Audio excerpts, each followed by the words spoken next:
तो आइए सुनते हैं मुंशी प्रेमचंद की कहानियों का संग्रह मानसरोवर भाग 3 की और एक कहानी जिसका नाम है बाबा जी का भोग।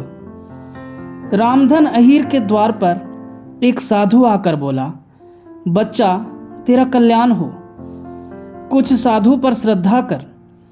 रामधन ने जाकर स्त्री से कहा, साधु द्वार पर आए हैं, उन्हें कुछ दे दे।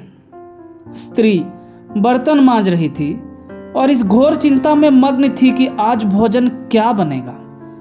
घर में अनाज का एक दाना भी ना था।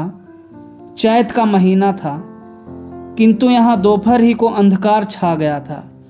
उपज सारी की सारी खलिहान से उठ गई। आधी महाजन ले ली, आधी जमींदार के प्यादों ने वसूल की। भूसा बेचा तो बैल के व्यापारी से गला छूटा। बस थोड़ी सी गांठ अपने हिस्से में आई, उसी को पीट पीट कर एक मन भर दाना निकाला था।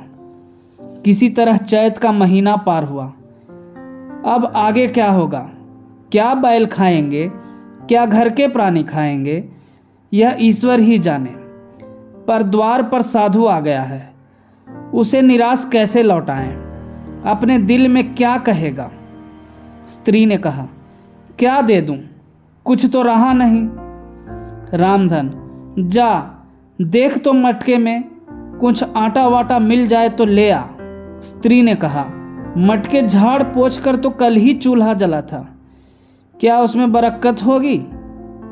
रामधन, तो मुझसे तो यह न कहा जाएगा कि बाबा घर में कुछ नहीं है, किसी के घर से मांग ला।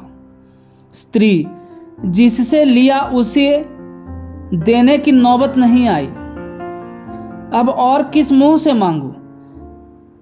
रामधन, देवताओं के लिए कुछ अंगौवा निकाला है ना, वही ला दे आऊं। स्त्री, देवताओं की पूजा कहाँ से होगी। रामधन, देवता मांगने तो नहीं आते, समाई होगी करना, ना समाई हो ना करना। स्त्री, अरे तो कुछ अंगौवा भी पंसेरी 2 पंसेरी है, बहुत होगा तो आध सेर। इसके बाद क्या फिर कोई साधु ना आएगा, उसे तो जवाब देना ही पड़ेगा। रामधन, यह बला तो टलेगी, फिर देखी जाएगी। स्त्री झुंझलाकर उठी और एक छोटी सी हांडी उठा लाई, जिसमें मुश्किल से आधा सेर आटा था।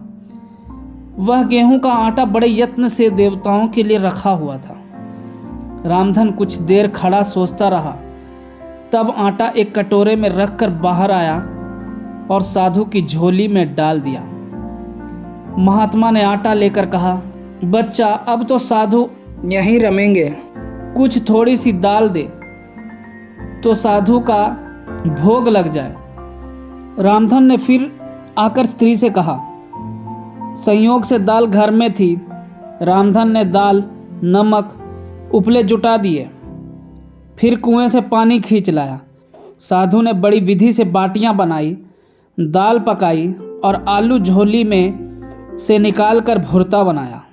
जब सब सामग्री तैयार हो गई तो रामधन से बोले, बच्चा भगवान के भोग के लिए कौड़ी भर घी चाहिए।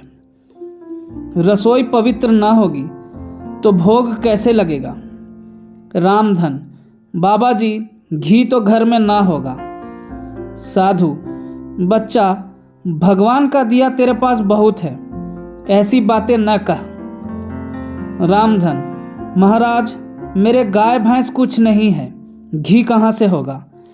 साधु, बच्चा भगवान के भंडार में सब कुछ है, जाकर मालकिन से कहो तो। रामधन ने जाकर स्त्री से कहा, घी मांगते हैं। मांगने को भीख, पर घी बिना कौर नहीं धंसता। स्त्री, तो इसी दाल में से थोड़ी लेकर बनिए के यहाँ से ला दो। जब सब किया है तो इतने के लिए उन्हें क्यों नाराज करते हो। घी आ गया। साधु जी ने ठाकुर जी की पिंडी निकाली, घंटी बजाई और भोग लगाने बैठे। खूब तन कर खाया, फिर पेट पर हाथ फेरते हुए द्वार पर लेट गए। थाली, बटली और कलछुली रामधन घर में मांजने के लिए उठा ले गया। उस रात रामधन के घर चूल्हा नहीं जला, खाली दाल पकाकर ही पी ली। रामधन लेटा तो सोच रहा था, मुझसे तो यही अच्छे। धन्यवाद।